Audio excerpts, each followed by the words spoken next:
बोली श्री कृष्ण बलदेव जी की जय, उमापति महादेव जी की जय, बांके बिहारी लाल की जय। जय श्री राम, जय श्री राम, जय जय श्री राम।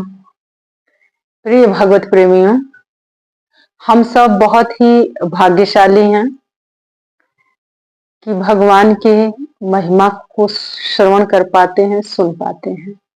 सज्जनों, हमसे किसी ने पूछा है कि श्रवण के माता पिता का नाम क्या है। सज्जनों, श्रवण के माता पिता के नाम तो आज तक कोई भी नहीं बताता है और हम भी आपको नहीं बता सकते हैं, क्योंकि कुछ चीजें ऐसी भी होती हैं जिसे समय के साथ साथ छोड़ देना ही अच्छा होता है। सिर्फ उन्हें यही कहा जाता है कि वो अंधा अंधी थे, सूर थे दोनों लोग, और श्रवण कुमार के माता पिता थे। और ये रामायण में भी आता है, आप जानते हैं, वाल्मीकि रामायण में भी आता है कि राजा दशरथ ने श्रवण कुमार की हत्या कर दी थी। सज्जनों, आप सोचेंगे कि नाम बताने में इतना झिझक क्यों है। तो सज्जनों, जैसे आज के समय में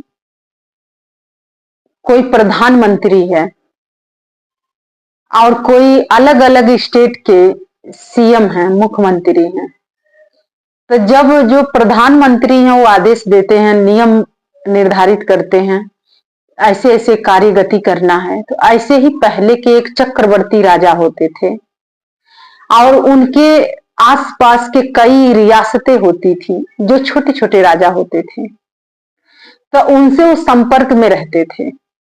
ऐसे ही उस समय की ये घटना है। तो वो किसी के घर, वो महिला थी, स्त्री थी, रूपवान थी, काम करने जाया करती थी।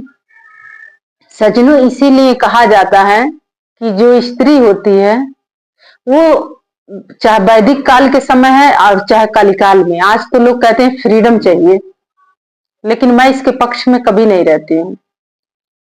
सज्जनों, स्त्री चाहे जितना सबल क्यों ना हो, पर उसे किसी ना किसी की जरूरत होती है, आवश्यकता होती है, और ये घटना इसी से जुड़ी हुई है। हालांकि वो शादीशुदा थी, उनकी शादी हो गई थी, लेकिन वहां पर वो काम करने किसी के घर जाया करती थी।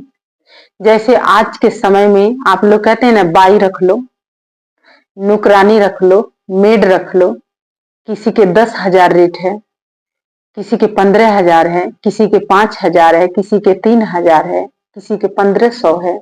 जैसा काम है वैसा रेट भी है। ऐसे उस समय में दास दासियां रखी जाती थी। कोई रानी के केस संवारती थी, तो कोई बर्तन मांजती थी, तो कोई उनका कमरा रूम संभाल देती थी, कक्ष संवारती थी। तो उनके ऐसे ऐसे अलग अलग से उनके मेहनताने दिए जाते थे, सैलरी दी जाती थी, आज के सरल शब्दों में मैं कहूँ तो वैसे वो भी स्त्री, जो महिला थी, वो जाती थी। तो जिस सेठ के घर में वो काम करती थी, सेठ इस समय कहते हैं, उस समय उनको साहूकार बोला जाता था। सेठ साहूकार होते थे जो दूसरों को ब्याज पर पैसा दिया करते थे और फिर वो वसूली करवाते थे। तो उनके घर वो काम पर जाती थी। तो होता क्या है आप जानते हैं ना, आज अगर कहीं दोष किसी चीज में दिखता है, कैसे दिखता है? एक तो हमारा मन की आंख है और एक ये बाहर की आंख है। बाहर की आंख जब किसी से मिलती है तो बस वहीं से सब कुछ, अच्छाई भी उपजती है, बुराई भी उपजती है।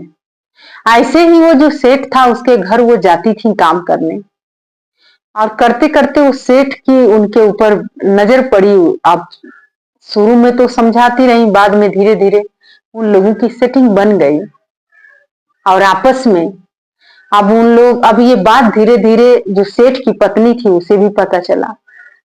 तो मैंने कहा ना, जो बड़े राजा होते थे उनसे वो लोग संपर्क रखते थे, छोटी छोटी रियासतें वाले।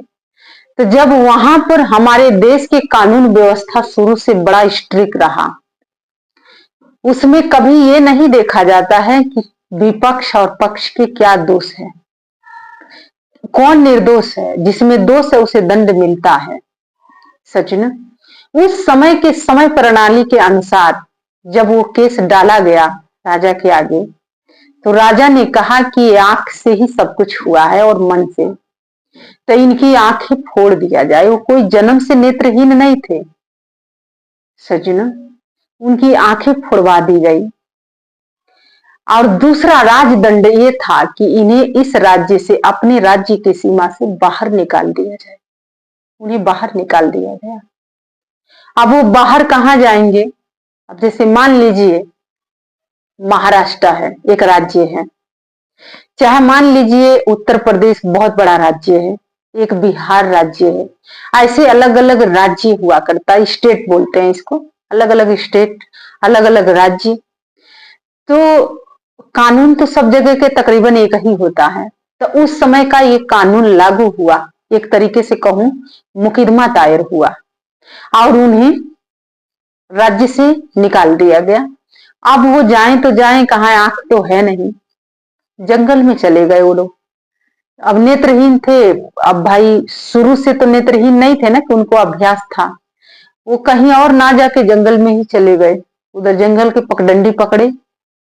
और जब वो लोग जाने लग गए तो कहते हैं कि अच्छाइयां और बुराइयां दोनों से हम जीवन में बहुत कुछ सीखते हैं।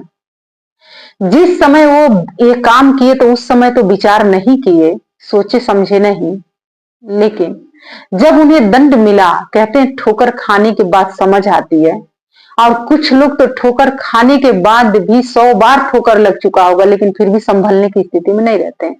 वो जीवन आरंभ हुआ और मर गए ठोकर खाते खाते, पर वो सुधरना ही नहीं चाहते हैं। ऐसे भी समाज में लोग हैं। तो उन लोगों ने जो उन लोगों ने किया था उसका वो लोग प्रायश्चित करने लग गए। कहते हैं कि कोई भी पाप बड़ा नहीं होता है आपके ज्ञान से, आपके पश्चाताप के अश्रु से। जब व्यक्ति कोई भी कर्म करता है और उसे सच्चे हृदय से प्रायश्चित अगर वो कर लेता है तो वो पाप मिट जाता है, धुल जाता है। यही प्रश्न अर्जुन भगवान श्री कृष्ण से करते हैं कि हमारा मन बहुत ही चंचल है, मैं क्या करूं? भगवान श्री कृष्ण ने कहा कि हे अर्जुन, जितना बड़ा मेरा ज्ञान है उतना बड़ा तेरा मन नहीं है। इस ज्ञान के नौका में बैठ जा और बार बार अभ्यास कर, तेरा मन नियंत्रण में हो जाएगा। भगवान के समझाने का तात्पर्य यही था कि आप अपना अभ्यास रत रहिए, गलती मत करिए, गलती से सीख लीजिए। और उन लोगों ने वही किया। इसीलिए उन लोगों का नाम न तो वाल्मीकि रामायण में आता है और ना ही रामचरितमानस में आता है। बस इतना आता है कि श्रवण कुमार के माता पिता नेत्रहीन थे। सज्जनों, तो वो जो लोग प्रायश्चित किए और आपस में बात साझा करते थे, जैसे दो लोग होते हैं तो बात करते हैं, ऐसे ही वो दोनों खुल के आपस में बातचीत करने लग गए और उन्हें अपनी छोटी छोटी गलतियों पर ध्यान देने लग गए और दोनों प्रायश्चित किए और बहुत सुंदर वो हो गए। आंतरिक रूप से उनका एक सुंदर जीवन हुआ और दोनों एक दूसरे को सत्संग सुनाने लग गए। सज्जनों, कहते हैं कि भगवान के नाम में बहुत बल होता है, बहुत शक्ति होती है। सारी पाप धुल गए उनके, क्योंकि सत्संग की महिमा ही ऐसी होती है, भगवान की महिमा ही ऐसी है। आप देखिए अजामिल कितना पापी था, लेकिन वो भी भगवान की महिमा गा के धन्य हुआ। गणिका, सजन कसाई, अंगुलीमाल, मैं अगर नाम लूं तो बहुत नाम है, समय का अभाव है। तो भगवान के नाम की वो ताकत, वो महिमा वैसी औषधि थी कि वो लोग स्वच्छ हो गए, सुंदर हो गए और उन लोगों ने पति पत्नी का जीवन आरंभ किया और उन दोनों के माध्यम से एक ऐसा सुपुत्र उनके माध्यम से जन्म लिया जिनका नाम श्रवण कुमार रखा गया। सज्जनों, मैंने अभी पिछले सत्संग में भी आपको सुनाया था कि माता पिता बन जाना कोई बड़ी बात नहीं है, बच्चे को संस्कार दे देना बड़ी बात होती है। और श्रवण कुमार को उसी तरीके से उन लोगों ने संस्कार दिया, समझाया और श्रवण कुमार बड़े होते हैं, उनका विवाह हुआ। बहुत से लोग ये कहते हैं कि जो बहू आई, उनकी पत्नी आई, उन्हें 2 तरीके के भोजन देती थी।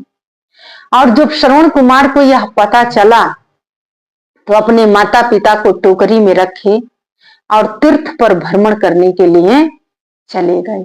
सज्जनों, आप जब भी संघर्ष से मुख मोड़ेंगे तो दूसरा संघर्ष आपके लिए आरंभ हो जाएगा। इसीलिए सज्जनों, वो जो श्रवण कुमार थे, उन्होंने सोचा कि मैं अपने माता पिता को निकाल के तीर्थ यात्रा कराऊंगा, और लेके जाते हैं। कहते हैं कि माता पिता को बहुत ही प्यास लगी थी और उन लोगों ने कहा कि पुत्र, हमें बहुत प्यास लगी है, पानी चाहिए। और श्रवण कुमार जाते हैं नदी में पानी लेने के लिए। और जैसे ही नदी में पानी लेने के लिए गए तो इधर राजा दशरथ जो थे, आप जानते हैं जो पहले के राजा होते थे, वो शिकार खेलने जाया करते थे पशुओं के। ये तो एक तरीके से गलत था। तो उस समय वो शिकार खेलने गए थे तो शब्द वेदी बाण वो चलाते थे। शब्द वेदी बाण जो होता है वो सिर्फ शब्दों को सुन के, धुनी को सुन के और लक्ष्य बना के छोड़ दिया जाता है। और जो दशरथ थे, उन्होंने शब्द वेदी बाण चलाना जानते थे सज्जनों। इसीलिए उन्होंने लक्ष्य साधा। जिस तरफ से आवाज आ रही थी उसी लक्ष्य साध के बाण छोड़ दिया। और जैसे ही बाण छोड़ा तो जाके श्रवण कुमार को लग गया और श्रवण कुमार उस समय वहां पर मर जाते हैं और मूर्छित अवस्था में हैं। और ये जाते हैं शिकार के पास तो वो देखते हैं कि ये तो कोई महामानव है। तो उन्होंने पूछा कि आप कौन हैं? तो वो कहते हैं कि मुझसे मत पूछो कि मैं कौन हूं, लेकिन मेरे माता पिता सूर हैं, नेत्रहीन हैं। ये जल उनको ले जाके आप पिला देना, बस इतना कर दो। सज्जनों, दशरथ जो थे उन्होंने कहा कि मैं तुम्हें जीवन दान दे सकता हूं अपने पुण्य के बल पे। श्रवण कुमार ने कहा कि नहीं, नियति को जो निर्धारित है वही मान्य है। अगर मैं तीर्थ यात्रा में मेरा प्राण जाना था तो वो जाना ही था, और तीर्थ यात्रा में अगर मैं इस संसार से प्रस्थान कर रहा हूं तो इससे बड़ा मेरा सौभाग्य और क्या हो सकता है। और आखिरी इच्छा यही है कि मेरे माता पिता को आप जलपान करा देना। दशरथ जी जो थे वो लेके गए उस जल को। कहते हैं ना, जैसे आप छत पे चढ़ते हैं तो एक स्टेप बाय स्टेप सीढ़ियां चढ़ते हैं, ऐसे ही समय में सब कुछ निर्धारित है। एक समस्या सुलझाएंगे तो दूसरी समस्या आपके लिए आरंभ है सज्जनों। इसीलिए जो ज्ञानी लोग होते हैं वो कभी समस्या से भागते नहीं हैं, समस्या के डट के सामना करते हैं। और जो राजा दशरथ थे, जैसे वो पानी लेके गए तो उन लोगों ने उनके पदचाप से समझ लिए थे कि ये मेरा पुत्र नहीं है। उन लोगों ने पूछा कि तुम कौन हो, तुम मेरे पुत्र नहीं हो सकते हो। सज्जनों, दशरथ कहते हैं कि मैं तुम्हारा पुत्र नहीं हूं, लेकिन पुत्र जैसे ही हूं। और तुम्हारा पुत्र जो है वो इस संसार से प्रस्थान कर गया, मर गया वो, और मेरे से ही उसको बाण लगा है और वो इस संसार से चला गया है। और उसने कहा है कि मेरी आखिरी इच्छा है कि आप पानी पी लीजिए, आप प्यासे हैं। श्रवण कुमार के जो माता पिता थे उन्होंने क्या किया सज्जनों, उन्होंने कहा कि नहीं, हम पानी नहीं पिएंगे। उन्होंने उसी जल को हाथ में लिया और कहा कि जैसे हम अपने बेटे के वियोग में तड़प तड़प के मर रहे हैं, ऐसे ही तुम भी एक दिन अपने पुत्र के वियोग में तड़प तड़प के मरोगे। सज्जनों, देखिए कर्म और समय किसको कहां लेके जाता है। और वहां पर वो लोग अपने शरीर का त्याग कर देते हैं। सज्जनों, ये श्रवण कुमार के माता पिता थे और ये श्रवण जी का जीवन था। सज्जनों, इसे हमें क्या सीखना है? हमें यह सीखना है, न तो नाम कोई रख लेना महान है और ना ही कोई बड़े कुल में जन्म ले लेना बड़ी बात है, न कोई राजा बन जाना बड़ी बात है, न कोई फकीर बन जाना बड़ी बात है। फिर बड़ी बात क्या है? कर्म। मैंने कहा ना, समस्याएं कभी भी नहीं छोड़ती हैं। चाहे कोई समस्याओं से जितना भागे, वो भाग नहीं सकता है। समस्या उसे घेर के ही रखती हैं सज्जनों। इसीलिए ज्ञानी पुरुष जो होते हैं वो कभी समस्या से मुख नहीं मोड़ते हैं, वो डट के उसका सामना करते हैं। और सज्जनों, राजा दशरथ, एक दिन उनके भी घर में पुत्र नहीं थे, लेकिन समय के देखिए, समय के गर्भ में क्या छुपा है। अंत समय में आधा समय बीत गया है, लेकिन मन के अंदर एक कामना जन्म ली कि कौन मेरा उत्तराधिकारी बनेगा। वशिष्ठ जी के पास गए। वशिष्ठ जी ने कहा कि मैं पुत्र कमिष्टि यज्ञ कर सकता हूं, तुम्हें पुत्र प्राप्त करवा सकता हूं, लेकिन अगर मैं तुम्हारे घर में जाके अनुष्ठान करूंगा तो रावण को पता लगेगा और रावण इस अनुष्ठान को पूर्ण नहीं होने देगा। मेरे ही जैसे श्रृंगी ऋषि हैं, उन्हें कोई जानता नहीं है। मेरी ख्यातियां दूर दूर तक फैली हैं, लेकिन उनको कोई नहीं जानता है, तुम उनसे करवा लो। राजा दशरथ का दूसरा प्रश्न था कि क्या श्रृंगी ऋषि आएंगे तो रावण वो पूर्ण होने देगा। तो जो वशिष्ठ जी हैं, गुरु हैं उनके, उन्होंने कहा कि पता उसको चलेगा, क्योंकि वो यही सोचेगा कि कोई छोटा मोटा अनुष्ठान होगा, क्योंकि उस ऋषि को तो कोई जानता ही नहीं है और वो ज्यादा ध्यान नहीं देगा। और सज्जनों, समय ने ऐसे ही करवट लिया। श्रृंगी ऋषि आते हैं, पुत्र कमिष्टि यज्ञ कराते हैं और उनके घर में 4 पुत्रों का आगमन होता है और उसमें से सबसे ज्येष्ठ पुत्र हैं भगवान श्री राम। दशरथ जी को पुत्र से बहुत लगाव था, राम में उनका प्राण बसता था। लेकिन समय ने कैसे कैसे खेल खेला, मैं आपको यही समझाने का प्रयास कर रही हूं। कर्म से कोई भी नहीं बचा है, चाहे वो राजा दशरथ हो, चाहे वो राम है, चाहे आप हैं, चाहे हम हैं, चाहे XYZ कोई भी है। सज्जनों, आपको क्या लगता है, एक समस्या खत्म हुई तो क्या दूसरी समस्या है, तैयार है? आप निढल पड़े हैं, आप निश्चिंत हैं, आप सजग रहिए, सतर्क रहिए हमेशा, क्योंकि एक समस्या को आपने सुलझाया, दूसरी समस्या आपके सिर पे खड़ी है। सज्जनों, इसीलिए जो राजा दशरथ थे वो आज अपना मन कहां लगा लिए? भगवान में। तुम हो एक अगोचर सबके प्राणपति।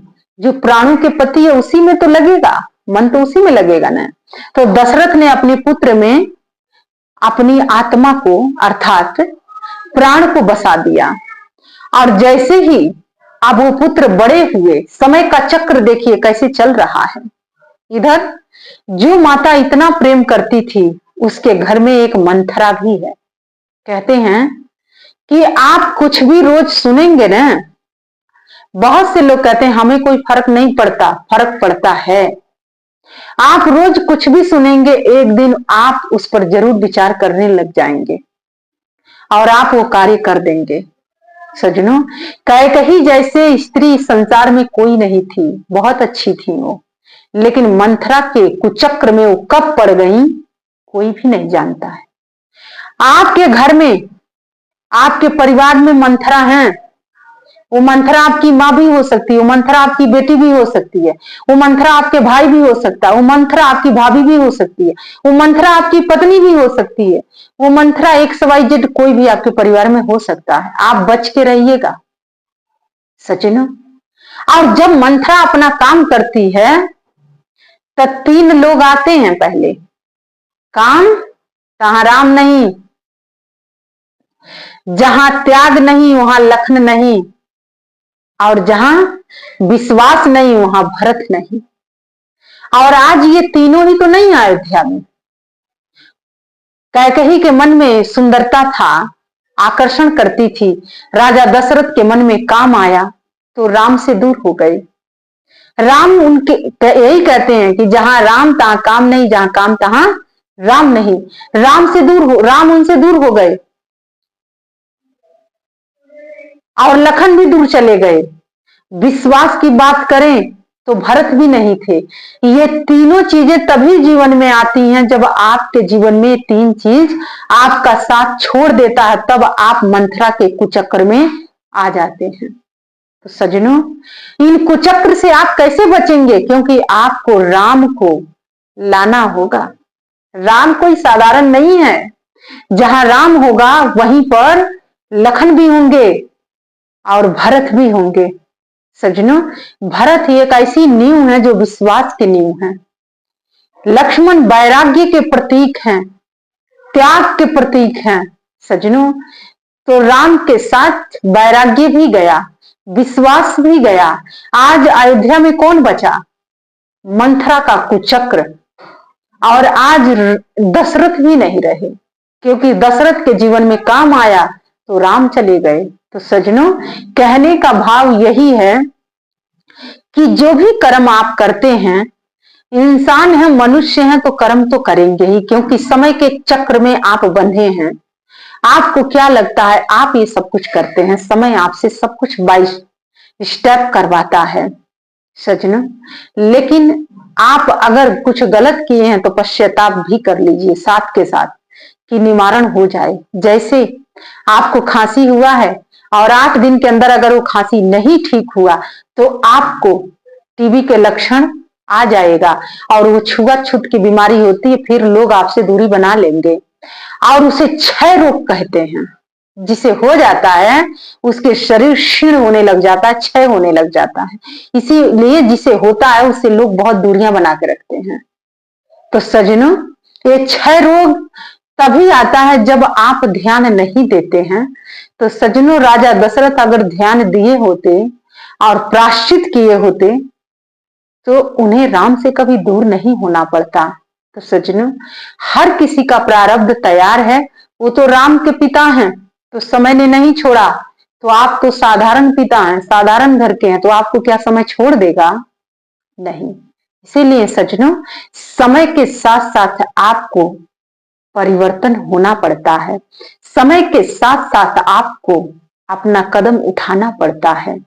समय के गर्भ में क्या है वो आपको समय निर्धारित करता है सजनों। इसीलिए श्रवण कुमार से आरंभ हुआ। आज मैं श्रवण कुमार पर विराम भी देती हूँ। श्रवण कुमार एक माध्यम बने राम को लाने के लिए, और श्रवण ही कुमार माध्यम बने राम से राजा दशरथ का वियोग करवाने के लिए। इसीलिए सज्जनों, जीवन में कुछ भी घटित होता है तो उसे ऐसे मत लीजिएगा, हल्के में मत लेना। कोई भी घटना घटी है वो साधारण घटना नहीं है, उस पर आप चिंतन मंथन करिए।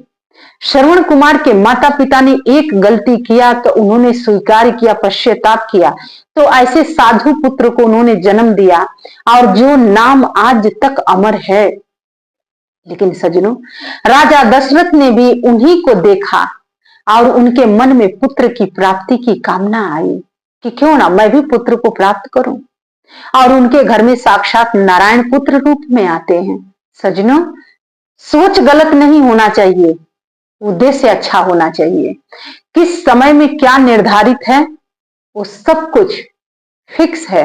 आप और हम तो सिर्फ एक मोहरे हैं, परमात्मा के मोहरे, जो समय के साथ साथ वो मोहरे को चलाता है। तो सज्जनों, इसीलिए श्रवण कुमार के माता पिता को नाम कोई नहीं बताता, सिर्फ उनका यही बताया जाता कि इनका ये नाम श्रवण कुमार के माता पिता थे। लेकिन आप देखिए, उनके माता पिता के वजह से इतना महान कुछ हुआ, और आज आपको हमें रामचरित्र मानस मिला, समाज को मिला, वाल्मीकि रामायण मिला, इस समाज को मिला। तो उनका जीवन कितना महान है, कितना धन्य है ऐसे लोग जो अपने गलती से इतना महान रचना रच के गए इस संसार को। आज हमें और आपको राम की महिमा, राम के बारे में हम लोग जान पाए। तो सज्जनों, यही कुछ भाव था जो मैं आपके समक्ष लेके आई थी, और यही आपके प्रश्न का उत्तर था कि गलतियां सबसे होती हैं। कोई भी ऐसा जीव नहीं है जिससे गलती ना हो, लेकिन गलतियों पर पर्दा नहीं डाला जाता है, गलतियों से सीखा जाता है।